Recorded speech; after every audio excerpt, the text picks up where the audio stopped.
बढ़े हुए वजन के साथ थायराइड की समस्या है। साथ में बहुत स्नोरिंग होती है। रात को सोते सोते बार बार करवट बदलनी पड़ती है, या फिर आपको रात को सोते सोते कभी ऐसा लगता है कि झटके से आपकी नींद खुल रही है, जिसको ऑब्स्ट्रक्टिव स्लीप एपनिया भी बोला जाता है। रात को नींद पूरी नहीं हो पाने की वजह से दिन भर आलस रहता है। दिन भर थोड़ी देर अगर आपसे कोई बातचीत ना करे तो नींद आने लग जाती है। एकदम से बैठे बैठे खर्राटे आने लग जाते हैं अगर ये समस्या है।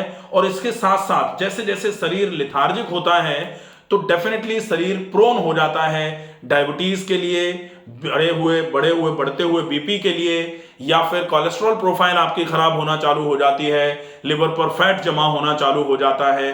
अगर ये समस्याएं सारी आपके साथ हैं, वजन ज्यादा, स्नोरिंग की वजह से obstructive sleep apnoea, thyroid, fatty liver और कोलेस्ट्रॉल, इसके साथ में अगर आपको चलने फिरने में सांस भर रही है, तो एक विशेष फॉलोअप जो है वो अगर आप शुरू कर देते हैं, अगर सवेरे से लेकर शाम तक छोटे छोटे नियमों का अगर आप पालन करना चालू कर देंगे, तो निश्चित ही आपको इन सारी समस्याओं में एक साथ आराम मिलना चालू हो जाएगा। सिर्फ 1 महीने इस फॉलोअप को करना है। इस 1 महीने के फॉलोअप से आपको इन सारी समस्याओं में 40 से 50% आराम घर पर ही हो सकता है। सबसे पहले क्या करना है, पहले नंबर पर आप कोशिश करिए थोड़ा जल्दी जाग जाएं। जैसे ही आप जागें, जागते ही सबसे पहले रात का पानी आप रात को एक जग में पानी भर के रख लीजिए, कांच का जार रख लीजिए, या फिर आप चाहें तो स्टेनलेस स्टील का कोई जग वगैरह भर करके पानी का आप अपने पास में ही रख लीजिए। और जैसे ही जागें, जागते ही सबसे पहले 3 से 4 गिलास वो पानी आपको बड़े बड़े घूंट जल्दी जल्दी एक जगह पर बैठ करके एक बार में खत्म करने की कोशिश करनी है। बहुत सारे लोग कह सकते हैं कि इतना पानी एक साथ नहीं पिया जा सकता, तो कोई बात नहीं है। आप एक साथ एक बार में नहीं पी पा रहे हैं तो आज आपने जैसे मान लीजिए 1.5 गिलास पानी पिया है, तो कल आप 2 गिलास पीने के लिए कोशिश करिए। परसों 2.5 गिलास हो जाए, धीरे धीरे करके 3, 3.5, 4 गिलास तक आप पहुंच जाएं। जैसे ही आप ये पानी पीते हैं, ये पानी आपके आंतों में थोड़ा सा ऊपर से ग्रेविटेशनल फोर्स के चलते नीचे की तरफ जोर लगाएगा, और जो आंतों में मल चिपका हुआ इकट्ठा पड़ा हुआ है वो धीरे धीरे करके मल जो है ना नीचे की तरफ उतरना चालू हो जाएगा। उससे आपका पेट एक बार में साफ होने की स्थिति में, आज नहीं तो कल, जरूरी नहीं है कि आज पानी पिया और कल ही अपन बोले कि कल साफ नहीं हुआ था। पानी पी लिया, 2 दिन पी लिया, 5 दिन पी लिया, आप इसका लगातार ध्यान रखें। निश्चित ही धीरे धीरे करके इस प्रोसेस से पेट साफ होना चालू हो जाएगा। एक बार में लगभग 75-80%, 85% जो एक्सक्रीटा आंतों में जमा हुआ है वो निकलना चालू हो जाएगा। नहीं तो ऐसे लोगों के साथ क्या होता है कि जागे मोशन, एक बार तो जागते ही जाना पड़ेगा, रुक ही नहीं सकते। उसके बाद फिर आके चाय पी, फिर मोशन गए, फिर थोड़ी देर बाद कुछ खाया पिया, सवेरे सवेरे ही ये जो समस्याएं हैं, जैसे वजन ज्यादा है, फैटी लिवर है, कोलेस्ट्रॉल बढ़ा हुआ है, सांस भर रही है चलने में, पेट भारी हो रखा है, पेट आगे निकला हुआ है, ऐसे लोगों का पेट एक बार में साफ सामान्य तौर पर नहीं होता है। तो ये एक बार में पेट साफ होना चालू हो जाए, इसके लिए आप इस प्रोसेस का फॉलोअप जरूर करिए। जैसे ही पानी पी के आप फ्री हो जाएंगे तो आप थोड़ा टहल लीजिए, या अगर जैसे आप महिला हैं तो आप थोड़ा जो भी छोटे मोटे घर के काम होते हैं वो कर लीजिए। आप अगर जैसे मान लो सेविंग करना चाहते हैं, पुरुष हैं तो सेविंग कर सकते हैं। मतलब अपने को 5 से 7 मिनट, 10 मिनट का टाइम निकालना है पानी पीने के बाद।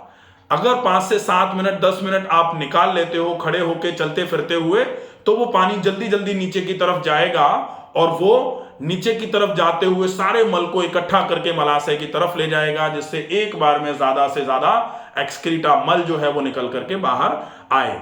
जब मोशन का सेंसेशन 5 से 7 मिनट, 10 मिनट में आ जाए, मैक्सिमम 15 से 20 मिनट रुकना है, इससे ज्यादा नहीं रुकने की आवश्यकता है आपको।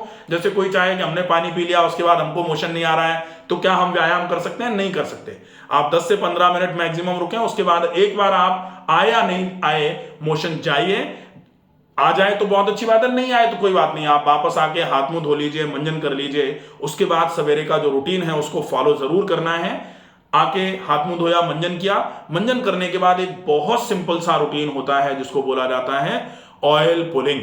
ऑयल पुलिंग में आप पहले 10 दिन के लिए सरसों का तेल, उसमें थोड़ी सी हल्दी और थोड़ा सा सेंधा नमक मिला करके 1 चम्मच के आसपास तेल मुंह में भरना है और जोर से मुंह में उस तेल को चलाना है, बहुत जोर से, जितनी जोर से चला सकते हैं। वो तेल आपको 5 से 10 मिनट के लिए चलाना है। वो तेल जैसे जैसे चलाएंगे तो जो वजन की वजह से ये डबल चिन हो जाती है, ये हिस्सा भारी हो जाता है, लार जो है वो बनना कम हो जाती है। नाक के बंद होने की वजह से रात को मुंह से सांस भरते हैं तो गला हमेशा सूखा रहता है, मुंह सूखा सूखा रहता है। उन सब में आपको आराम मिलेगा अगर आप सवेरे सवेरे ऑयल पुलिंग करना चालू कर देंगे। ऑयल पुलिंग करी, उसके बाद में फिर आप उस तेल को थूक देंगे। तेल को थूकने के बाद फिर आप सवेरे जैसे ही तेल को थूका, पानी, 1 घूंट पानी मुंह में भरा और कुल्ला करके उस पानी को आपको निकाल देना है। पानी निकाला, पानी निकालने के बाद फिर आप नाक में गाय का घी डालेंगे। लेकिन नाक में गाय का घी, जैसे सामान्य तौर पर अपन बोलते हैं ऑयल पुलिंग, गरारे और नाक में गाय का घी, लेकिन अगर आपको ऑब्स्ट्रक्टिव स्लीप एपनिया है, आपका ये गला भारी हो रहा है, आपको बहुत स्नोरिंग हो रही है, तो नाक में गाय का घी डालने के पहले अगर संभव हो जाए, आपने सीखा हुआ है कहीं, तो पानी की नैती, जिसको जल नैती बोला जाता है, जल नैती बाय डॉक्टर रमाकांत शर्मा, पूरा एक वीडियो पड़ा हुआ है, आप उसको देख लीजिए, उसका फॉलोअप प्रॉपर तरीके से कर लीजिए। जल नैती करी, जल नैती करने के बाद आप नाक को अच्छे तरीके से छिड़क लीजिए। नाक को छिड़कने के बाद फिर सफेदे की भाप होती है। सफेदे की भाप मतलब जो फेशियल स्टीम होती है, जो नाक से होते हुए आपको फेफड़ों तक ले जाना होता है भाप को, उसको आप 3 मिनट करिए। फेशियल स्टीमर आजकल जो वेपोराइजर आते हैं हर जगह मिल जा रहे हैं, वो हो, या फिर एक 2 लीटर की भगोनी ले लीजिए, उसमें विक्स या फिर आप यूकेलिप्टस ऑयल या यूकेलिप्टस के पत्ते अगर मिल जाए तो सबसे बढ़िया है। डाला, पानी को उबाला और जब भाप निकलना चालू हो जाए तो एक तौलिया को अच्छे तरीके से ऐसे ओढ़ करके, ऐसे करके ओढ़ा तौलिया को, और तौलिया ओढ़ करके फिर आप अच्छे से भाप को नाक से होते हुए पूरा फेफड़ों तक ले जाइए। अच्छे तरीके से जब भाप फेफड़ों तक जाएगी, अब भाप लेने का जो तरीका होगा वो किस तरीके का होगा, आप भाप लेंगे लगभग 3 मिनट, लेकिन एक बार में जो आप सांस को भरते हैं, इनहेलेशन टाइम जो है वो कम से कम 5 सेकंड होना चाहिए। कैसे सांस भरेंगे,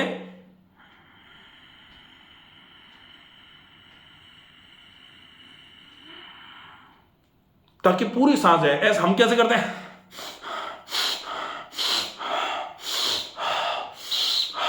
बाहर मुंह से सांस छोड़ते रहते हैं, लेकिन एक बार में पूरी नाक से ही सांस अंदर नहीं जा पा रही है, तो नाक से धीरे धीरे करके सांस को अंदर तक ले जाना है, ताकि वो वायु कोषों तक, एल्वियोलाइज तक सांस को पहुंचा पाए, गर्म हवा पहुंचे, जिससे जो भी म्यूकस अंदर जमा हुआ है, नाक में जो भी म्यूकस जमा हुआ है, वो पूरा का पूरा धीरे धीरे करके बाहर आना चालू हो जाए। आप ये भाप 3 मिनट लेने के बाद फिर से जो म्यूकस नाक में लगा हुआ था, चिपका हुआ था, उसको बाहर निकालने के लिए आप थोड़ा सा नाक को फिर से अच्छे तरीके से दोनों तरफ बंद कर, एक तरफ बंद करके इससे छिड़का, फिर इधर बंद करके इधर से छिड़का, पूरा जोर से अच्छे तरीके से, ताकि जो भी म्यूकस चिपक करके, छूट करके म्यूकस जो इधर पड़ गया था नेजल कैविटी में, वो निकल करके बाहर आ जाए। थोड़ा सा भाप गले तक भी जाती है तो जोर से खकार जिसको बोलते हैं ऐसे करके, तो गला पूरा आपका अच्छे तरीके से साफ हो जाए। ये कर लिया।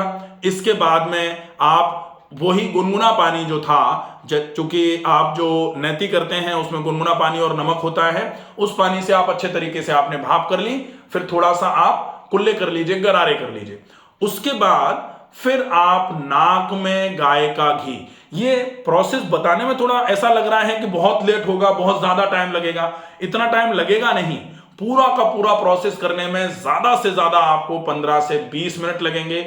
और सवेरे सवेरे इतना करने के बाद यदि आप एक्सरसाइजेस करते हो तो एक्सरसाइज का इफेक्ट आपको देखने में आएगा। आप देखोगे कि 10 से 15 दिन में ही शरीर धीरे धीरे करके बहुत ऊर्जावान होना चालू हो गया। शरीर की सारी तंद्रा, सारी की सारी जो लिथार्जिसिटी थी, वो धीरे धीरे करके गायब हो जाएगी। इतना करने के बाद नाक में गाय का घी डालना है। नाक में गाय का घी, जिसको नस्य बोला जाता है, नस्य बाय डॉक्टर रमाकांत शर्मा, पूरा वीडियो है, आप उसको देख लेंगे। इसके बाद जब नस्य हो जाएगा उसके बाद फिर व्यायाम की बारी आती है। व्यायाम में अगर आप थोड़ा, जैसे चूंकि वजन ज्यादा है, कोलेस्ट्रॉल बढ़ा हुआ है, लिवर पर फैट जमा हो रहा है या डायबिटीज है, तो इसके लिए कंसिस्टेंसी चाहिए होती है एक्सरसाइज की। आप इसमें 10 मिनट व्यायाम करके आराम नहीं पा सकते, आपको कम से कम 50 मिनट 60 मिनट लगातार व्यायाम करना पड़ेगा, जिसमें अगर संभव हो जाए तो आप 50 मिनट के लिए मुंह में एक घूंट जैसे पानी भर लिया, जैसे पानी आपने एक घूंट मुंह में भरा,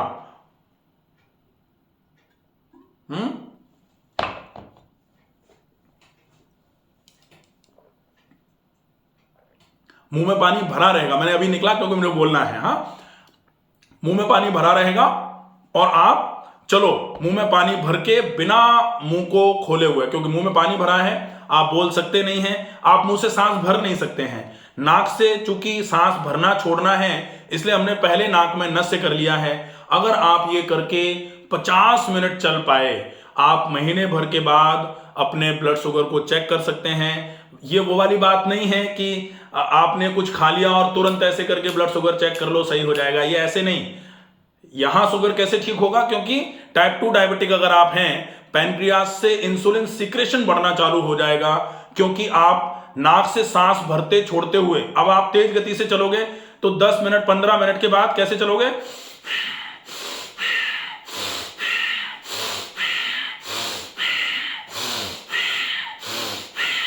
तो ये प्राणायाम हो रहा है साथ में। और ये जो गति है प्राणायाम की, ये देखें आप 10 से 15 दिन करने के बाद ही आपको लगेगा कि सिर आपका ठंडा रहना चालू हो गया है, आपके पैरों तक बहुत अच्छे तरीके से खून की चाल बढ़ना चालू हो गई है, आपके फेफड़े धीरे धीरे करके क्लियर होना चालू हो गए हैं, आंख में जो एकदम से गर्मी रहती थी, हल्का हल्का धुंधलापन जो दिख रहा था, धीरे धीरे करके ये सारी चीजें क्लियर होना चालू हो जाएंगी यदि आप 50 मिनट में 5.5 किलोमीटर मुंह में पानी भर के, जो सवेरे का रूटीन आपको बताया था नस्य तक का, उसको करने के बाद चलते हैं। अब आप 50 मिनट चल के, ये प्राणायाम साथ में हुआ था, अब आप फिर से एक किसी भी खुली जगह पर बैठ जाइए और उसके बाद फिर आप सीधे सीधे डीप ब्रीदिंग का अभ्यास कर लीजिए। अनुलोम विलोम करके डीप ब्रीदिंग करते हैं तो और अच्छा होगा, इसमें थोड़ा टाइम और लग जाएगा। तो अनुलोम विलोम जैसे आपने 2 मिनट 3 मिनट कर लिया, अनुलोम विलोम प्राणायाम बाय डॉक्टर रमाकांत शर्मा, ये पूरा वीडियो है, आप अच्छे तरीके से देख करके, क्योंकि आप क्या कर रहे हो उसको किस तरीके से करना है इसका ध्यान रखना अति आवश्यक होता है। अगर आप सही तरीके से कोई चीज नहीं करेंगे ना तो फिर बहुत मुश्किल है, फिर आराम नहीं होता। तो आप देख लीजिए, विजिट करिए और उसके हिसाब से फिर फॉलो अप करिए। और फिर डीप ब्रीदिंग, लंबी गहरी पूरी सांस को भरना, भरी गई सांस को धीरे धीरे करके बाहर छोड़ना है, इसका अभ्यास कर लीजिए। इतना करने के बाद आप सवेरे फ्री हो जाते हैं। उसके बाद फिर आप सवेरे सवेरे, अगर जैसे डायबिटीज भी है, फैटी लिवर है, साथ में कोलेस्ट्रॉल बढ़ा हुआ है, तो आप सवेरे सवेरे एलोवेरा का जूस और आंवले का जूस मिला करके ले सकते हैं, क्योंकि यहां आप मीठा नहीं ले सकते क्योंकि डायबिटिक है। अगर मान लो आप डायबिटिक नहीं हैं और आप चाहें कि आप डायबिटिक भी हैं और आपको मीठा लेना भी नहीं है, ऐसे केस में आप 1 चम्मच त्रिफला का पाउडर 1 कप पानी के साथ ले लीजिए, बहुत अच्छा रहेगा। और भी बहुत अच्छा रहे अगर आप आधा चम्मच छोटी हरड़ का पाउडर 1 कप पानी के साथ ले लीजिए व्यायाम करने के बाद, और उसके बाद ये आप सप्ताह में 1 बार कर लीजिए, क्योंकि इसके बाद में लगभग 2 घंटे 3 घंटे तक आपको एक बार मोशन हो सकता है पतला सा। तो मान लो आपने हरड़ लिया और फिर आप ऑफिस जा रहे हैं या कहीं जा रहे हैं तो वो थोड़ा प्रॉब्लम हो सकती है। तो जिस दिन आपकी छुट्टी रहती है उस दिन आप आधा चम्मच हरड़ का पाउडर 1 कप पानी के साथ लीजिए। आधे घंटे तक आपको कुछ खाना पीना नहीं है और आधे घंटे के बाद 1-1 1.5 गिलास करके 2 से 3 बार पानी पी लीजिए। तो लगभग 3 से 4 गिलास 4.5 गिलास पानी आप जैसे ही पिएंगे तो जो हरड़ का पाउडर अंदर गया था वो सारे मल को आंतों में से स्क्रैच करके छुटा लेगा, पूरे के पूरे मल को ऐसे करके कुरेद करके वो आंतों में से बाहर निकाल लेगा और पूरे मल को आंतों में इकट्ठा कर लेगा। फिर आप बार बार जब पानी पिएंगे तो वो मल पानी के साथ में पूरा पतला सा एक्सक्रीटा जो है ना वो एक बार में निकल के बाहर आ जाएगा। ये आपके पेट को भारीपन जो प्रोवाइड करवा रहा था, पेट एकदम से भारी भारी रहता था, आपका पेट फूला रहता था, अफारा जो रहता था उसको खत्म करने का काम करेगा। इसके बाद में फिर आप जो ब्रेकफास्ट करेंगे अगर आप जैसे ये सारी समस्याएं आपको थी, जैसे ये तो अपन डायबिटीज वाले भी ले ही सकते थे, ठीक है।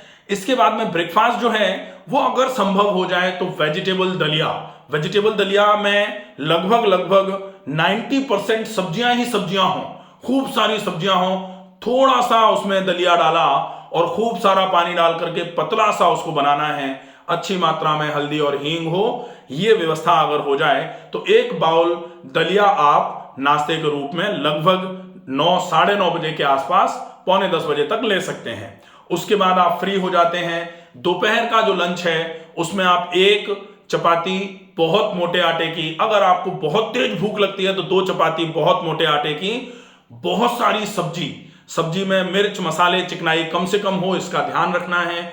ये आप दोपहर का खाना खाएंगे। शाम का खाना जो है वो 7 बजे के पहले पहले खा के फ्री हो जाएं, जिसमें एक चपाती, बहुत सारी सब्जी और चाहें तो 1 ग्लास सूप ले सकते हैं। ये शाम का खाना हो जाएगा। दूध से परहेज कर दीजिए, ज्यादा अच्छा रहेगा। ये जो प्रोसेस है अगर आप फॉलो कर लेते हैं, आपको और भूख लग रही है तो आप कोशिश करें जब भी भूख